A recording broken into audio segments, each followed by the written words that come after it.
Hey guys, what's going on? It's Ash here coming at you today in Clash Royale today. Hope you guys are doing well. I'm doing great because we're going to talk about this Hog deck that has absolutely been dominating ladder. We are here joined by Hisham, aka SurgicalTS. He's a Brazilian pro. A lot of you guys have known him. He's old school, been around the scene, since beta, basically. And he's been playing this deck. I absolutely love this deck. You can see it right now on the screen. It has Princess Lumberjack added to what was kind of the old ladder meta deck before the previous balance update, so it's kind of like a more refined version of this Hog pseudo cycle deck, and it's a great deck defensively with the guards and the Lumberjack as well as the Princess. Obviously you have the Ice Golem to really stop or kite any troops coming your way, and it just puts out enough damage with that Inferno Dragon as well that you can pretty much stop everything in the meta. There's no deck in the meta that's going to give you a really difficult time. Now I have some great replays at the very tippity top of ladder right now for you guys. We'll share this one by Alu. We'll share another one. Surgical Goblin, also a replay against him playing Three Musketeers.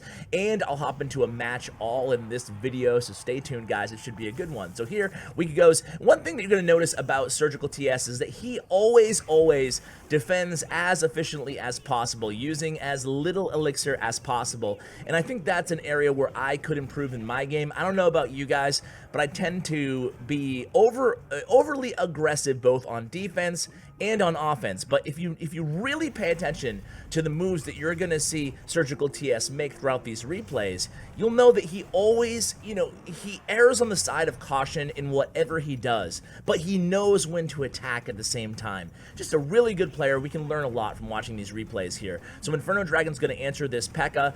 The opponent, excuse me, is going to opt to poison there. We're going to hit both lanes here. So we have the Inferno Dragon in the left, just barely targeting onto that Spirit Goblin instead of the tower. That could have been towered down on the left side there. Well, Alu did have the zap in hand, so I guess it wouldn't have been that bad. Speaking of zap, we got a really nice one off, killing the rest of those goblins, taking that right tower down to 695. Split lane pushing is something that I see SurgicalTS doing quite often in these replays. So I think that whenever he knows the opponent has a hard counter in hand, or he knows that he basically trying to put a lot of pressure on the opponent to think on their feet and have to defend both lanes in some situations. So how are we using the Lumberjack? Let's get back to that. So Lumberjack in this deck is going to be used mainly defensively with some exceptions. By the way, speaking of exceptions, we're going to watch a really good Lava Loon replay, because whenever I share a Hog deck, a faster Hog deck especially, people always ask me, how do you handle Lava Loon with this deck? Obviously we do have the Inferno Dragon and the Princess in this deck, but I'm going to show you a great replay against Lava Loon to end this off. So here we go. We get to the tower, that Hog. You can see we've kind of split damage here, and we only have Fireball and Zap, so we do have to kind of remain aware with 30 seconds left in this match that we have to finish off these towers and protect our left tower here. So here comes the Inferno Dragon. We're not going to use any other troops there. Inferno Dragon's going to finish off those minions, and then we're going to do a good job anticipating that Goblin Barrel, pre-placing those guards and the Lumberjack. Remember, guys, if you pre-place your troops before the Goblin Barrel lands and they have time to, the loading time of the troop, you'll be able to defend those goblins without them taking any hits. That especially applies with like goblins and goblin gang and guards, if you can of course catch it at the right moment and beat your opponent. Speaking of beating your opponents, you can see Fireball finishing off the deal there in that right lane. Something tells me, I just get the impression watching his matches, Surges, that he just has this, I don't know, he just has this thing about him where he's always thinking 2 or 3 moves ahead of the opponent, and I really like that, and I try to pick up those tips in my own gameplay. For those of you who don't watch my Facebook live streams, I stream Monday through Friday on Facebook, and I gotta say, I'm really enjoying it, and I think that, I give myself a lot of grief about not being a great player, but I think finally, after like 2+ years, right, finally I'm starting to really improve. You guys who see the stream know that, I can definitely do pretty well in tournaments. In 10Ks, I'm finishing, anywhere between 10 and 50, which isn't too bad from where I was. I was like 200th like a year ago, okay? So anyway, why am I telling you that? I'm telling you that because just watching these tips and really making a point to watch my replays, guys. Watch my replays, find out where I'm going wrong, and then watch these replays that I'm sharing with you guys myself. Go back and watch my own videos, which I hate doing, because I hate listening to my own voice. But I do that, and I try to, you know, watch what the pros do, watch what decisions they make. Here we're going against Surgical Goblin, and even when watching this match, I'm a big Three Musketeer player. It's my favorite deck. It's my most confident deck. So I'm even watching Surgical's gameplay here. You know, I'm watching this matchup twice. I'm watching from Surgical Goblin's point of view and then from SurgicalTS's point of view, and trying to just kind of glean a little tips on the decisions that Surgical Goblin makes. For example, Surgical Goblin's always going to be saving his goblins for the Hog. So even if he needs his goblins in a different scenario, he usually does not use them. So he'd rather take some damage and always save the goblins for the Hog. Me, I would probably just use the best defensive card in hand, not thinking so much about later on when he plays Hog. Just little things like that. Anyway, let's get into this match here. We already are approaching double elixir time, and you can see things are pretty even right now. A little bit more damage off that left tower for us, but, you know, SurgicalTS so far is playing pretty well. He's using his fireball against the pumps, and then he's cycling back to the fireball. The thing about this deck is it's not the cheapest Hog deck at 3.3.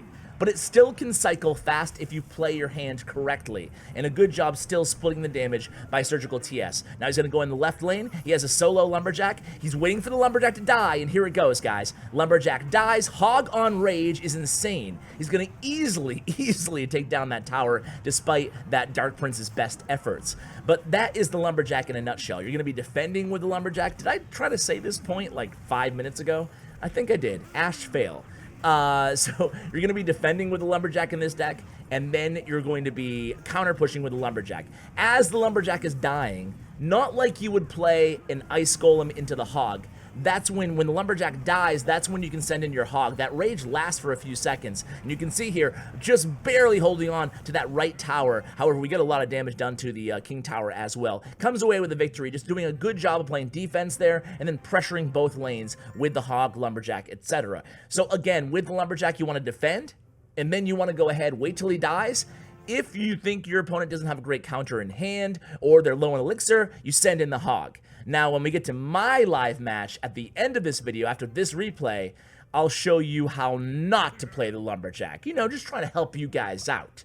I didn't mean to make any mistakes. It just kind of, you know, just showing you what not to do. Anyway, here we go. It's going to be a Lumberjack entering that Goblin Gang in the left. This might be one of those scenarios where he sends in the Hog after the Lumberjack dies. We'll see.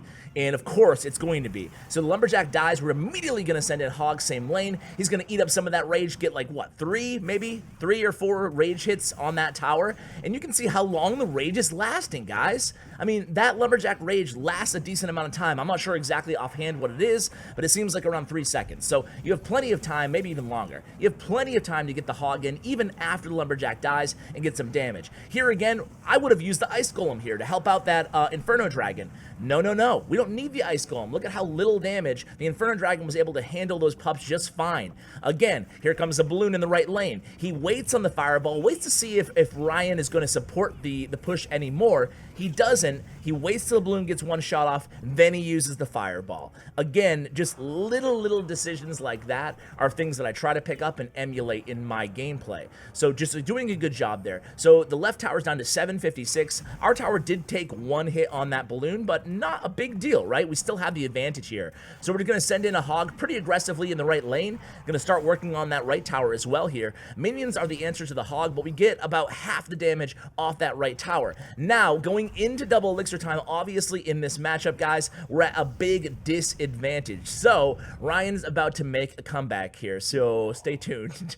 So here it comes. It's going to get pretty crazy, this match. So we're going to drop a Lumberjack in the right lane. He's going to answer with a minion horde. So obviously we can't cycle to a Hog. Not even going to think about it. We didn't even have Hog in cycle. I guess we would have had to cycle 2 cards there, but obviously not a situation where we're going to send in our Hog. We send in guards in the left lane, Hog in the right lane. Hog's going to get another few swings, Perez on that right tower, but with 45 seconds left, we have to start thinking about getting one of these towers down. But I tell you guys, I told you in the first replay, split pushing is something that he does a lot, and it doesn't seem to bother him at all. He likes to apply both lane pressure, and here you go, Lumberjack's going to take down that left tower. Unfortunately, we're also going to lose our right tower, that balloon and the minions finishing the job with the pups. So here comes the Lava Hound, here comes the Goblin gang in the pocket. We play guards in the pocket, meanwhile, our Hog's going to take down that right tower. So he's coming at us with everything. Notice, guys, that we actually held back on our fireball quite a long time. Now, again, we're going to lose our left tower. Meanwhile, Hog does get a lot of damage onto the King Tower, taking it down to 1,300 HP or so. But check out our King Tower. It's down to 1,000 HP. How are we going to respond to this? Well, we'll see. Princess behind our King Tower, just in her perch there. The opponent could use arrows at this point, but he opts. I think he does, right? Does he? He does. He arrows the princess. Now we know he doesn't have much in hand. He has nothing that can stop ground in hand. We get that final hit thanks to the Lumberjack's rage. We get that final hit on that King Tower, taking it down, pulling off the 3-2 crown victory. That was intense, but you saw how much pressure throughout this match that SurgicalTS was able to keep on his opponent. Now let's go into a live match here, pre-recorded like 10 minutes ago, right before I started the video. So here we go. I was going against Jeppe Lebrun, or Lebrun.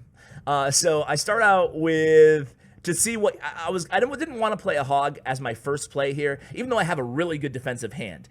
But with this deck, I'd rather not just throw out the Hog as the first play. I kind of want to see if they drop something first that might be a counter to the Hog. So if they drop, like, I don't know, whatever, E-Wiz or something in the back, something kind of silly like that, then I'm totally cool. Or if we split Barbarians in the back in this case, I would have definitely went with the Hog, and it would have not given him the counter. However, I do eventually play the Hog because obviously I do want to get as much damage done as possible in the first 2 minutes. That's where this deck really shines, and then you can kind of lean on the strong defenses later on. So I play the Princess there, take care of the Barbarians. I didn't fireball here. Instead, I pushed with the Lumberjack. I had already kind of placed the guards there, but it's okay because guards will actually take down that, well, I thought they would take down the Valkyrie, excuse me, but he freezes. So the rage is still there. I get one rage swing. Could have been way more. That could have been, you know, close to tower down there, guys, instead of 1748 damage.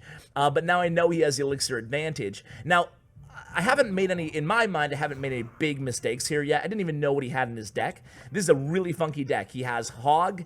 I'm not sure if I've seen it yet, but he has Hog. He has Valkyrie. It's like a trifecta with Freeze.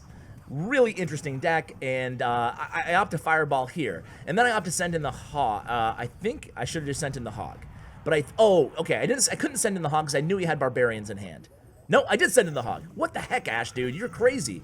So luckily, he actually went on offense the same time that I did. So I get one more Hog swing. I'm going to use the Lumberjack on defense. Man, I forgot what I was doing. Oh my god, that was so unfortunate. He gets the freeze down at the exact perfect time there. I'm still able to mitigate any serious huge damage, but look at that, man. That freeze came at the exact perfect second for him. Gets one Valkyrie swing, and I tell you what, that one Valkyrie swing and that 2 Hog swings on that freeze with a sliver of HP left came back to haunt me. I have the prediction fireball ready to go here for those Barbarians. Pretty proud of myself there. I don't get the second hit off with that Hog though, because you drop those goblins. I'm able to defend the counterattack here with the Princess and the Ice Golem with no worries. I do know that at this point he has the pump down.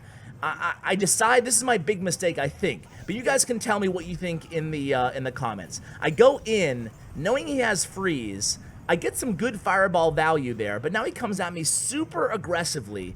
And I do a little kiting here. I don't think he does a ton of damage in this push. Maybe he does, yeah. So here comes the Hog. I play the Lumberjack. He's just putting so much pressure on me right here, though, guys. And I know he has freeze, so I hold the guards. I do the right thing there, but I couldn't stop it. Couldn't stop it, unfortunately. So what could I have done differently? What should I have done differently? I think that all in all, you guys can see what I'm talking about when I'm talking about my aggressive play style. I play a little bit too aggressive. Sometimes I don't think I necessarily needed to send in the Lumberjack every time like I did. If you watch my gameplay after SurgicalTS's gameplay, I think we can learn a lot of lessons and what not to do. So guys, I hope you enjoyed the video. Really enjoyed bringing this one to you guys. Huge shout out to SurgicalTS for coming on. You can check out his information in the description below. Guys, Guys, check out my YouTube sponsor, Bren Chong. His information will also be in the description below. Thank you so much for watching, and as always, take care, guys.